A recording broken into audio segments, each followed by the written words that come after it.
তুমি যখন এই ভিডিওটা দেখছো তখন গাজা শিশুরা কাঁপছে তৃষ্ণায়, রক্তে ভিজে যাচ্ছে নিরীহ সব মানুষের স্বপ্ন, আর আমরা চুপচাপ। ইতিহাস কি ক্ষমা করবে আমাদের এই নীরবতাকে? হ্যালো গাইস, আসসালামু আলাইকুম, স্বাগতম আপনাদেরকে মিস্টিরিয়াস ওয়ার্ল্ডের নতুন একটি পর্বতে। এই ভিডিওটা দয়া করে আপনারা সবার মাঝে শেয়ার করে দিবেন।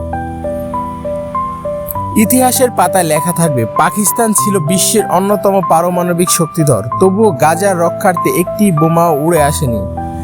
মিশরের বুক চিরে নীলনদ বয়ে গিয়েছে শতাব্দীর পর শতাব্দী, যা প্রাণ জুড়িয়েছে আফ্রিকার মরুভূমিকে।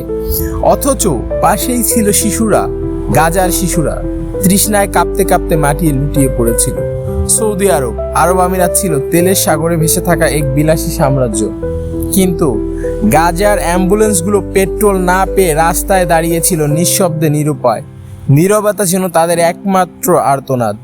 সর্বোচ্চ আশা প্রত্যাশা অসংখ্য চোখ তাকিয়েছিল তুরস্কর দিকে, নেতৃত্বের স্বপ্নে বিভোর উম্মার দাবি করা মুখপাত্র। তবু গাজার জন্য তারা কিছুই করলো না। তারা রসদ সামগ্রীর সাহায্য, সামরিক সহযোগিতা না, নিরাপত্তা নিশ্চয়তার কূটনৈতিক আগ্রাসন। গোটা বিশ্বের মুসলমানদের ছিল 50 লাখ সৈন্য, ছিল ট্যাঙ্ক, ক্ষেপণাস্ত্র, যুদ্ধবিমান, স্যাটেলাইট, গোয়েন্দা বাহিনী, ছিল আধুনিক প্রযুক্তির এমনকি হাইড্রোজেন পারমাণবিক বোমা।